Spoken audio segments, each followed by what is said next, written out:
विजयी भव, एक इतिहास शाहू विचारातून निर्माण झालेला. लेखक संदीप रामराव काळे. विजयी भव या पुस्तकाचं अभिवाचन. या भागात आपण ऐकूयात अशोक कोल्हे, कार्यकारी अधिकारी, सामाजिक न्याय विभाग, सारथी यांचं सारथीबद्दलचं मनोगत. शिक्षणाच्या दीपस्तंभाखाली उंच भरारीचं स्वप्न, शब्दांच्या पलीकडचा अनुभव कधीकधी आपल्याला व्यक्त करताच येत नाही. सारथी संस्थेसोबतचा माझा प्रवासही असाच आहे. हे फक्त एक नोकरीचं ठिकाण नाही, ही एक चळवळ आहे.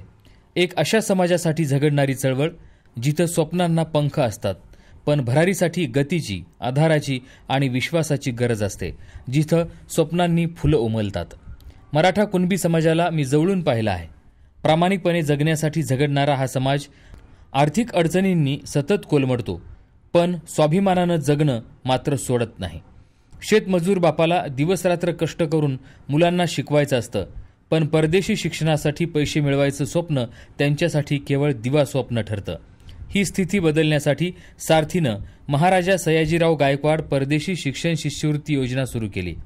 ही योजना म्हणजे केवळ आर्थिक मदत नाही, ती म्हणजे हजारो शेतकरी पालकांच्या डोळ्यांमधील अश्रू पुसण्याचा आणि त्यांच्या मुलांच्या स्वप्नांना नवी दिशा देण्याचा एक प्रयत्न आहे. महाराजा सयाजीराव गायकवाडांनी त्यांच्या काळात शिक्षणाचं महत्त्व ओळखलं होतं. त्यांनी समाजाला शिक्षणाच्या माध्यमातून उभं राहण्याचं स्वप्न पाहिलं होतं. त्यांचं हे स्वप्न साकार करण्यासाठी सारथी आजही कटिबद्ध आहे.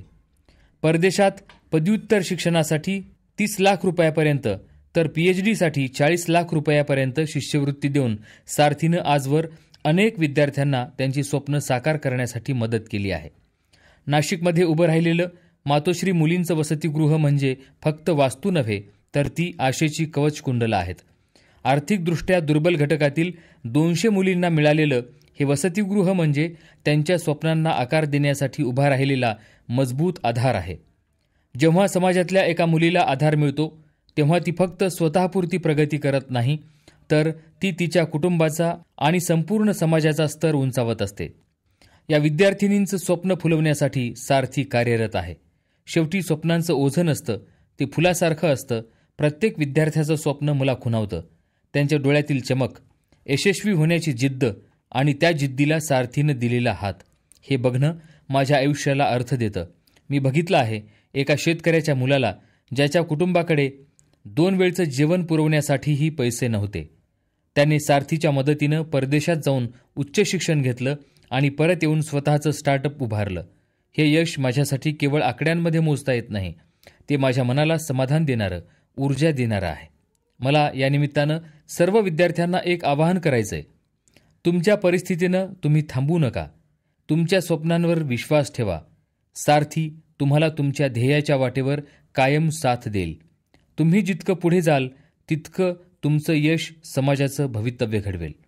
सारथीत काम करताना मला जाणीव झाली की मी फक्त एक प्रशासकीय अधिकारी नाही, तर एका पिढीला दिशा देणाऱ्या यंत्रणेचा भाग आहे. जेव्हा हे विद्यार्थी परदेशी शिक्षण घेऊन यशस्वी होतात, तेव्हा त्यांच्या कुटुंबाचा स्तर उंचावतो किंवा ते समाजासाठी काही नवीन उभारणी करतात, तेव्हा मला वाटतं की हेच माझ्या कामाचं मूळ फळ आहे. सारथी ही संस्था म्हणजे एका संपूर्ण समाजाला नवी दिशा देणारा आधारस्तंभ आहे. ही चळवळ फक्त एक शासकीय योजना राबवणारी संस्था नाही, तर ती अशा प्रत्येक व्यक्तीचं स्वप्न साकार करण्याचं साधन आहे. तुमचं स्वप्न फक्त तुमचं नाही, ते एक पिढी घडवणारं स्वप्न आहे. त्याला गती द्या, उंच भरारी घ्या. सारथी तुमच्यासाठी आहे. तुमच्या स्वप्नांच्या मार्गावर कायम सावलीसारखी सोबत करणारा सारथी. शेवटी हेच सांगेन की घे पाखरा उंच भरारी, होऊ दे शिक्षणाची परदेशवारी, सोबत आहे तुझ्या सारथी.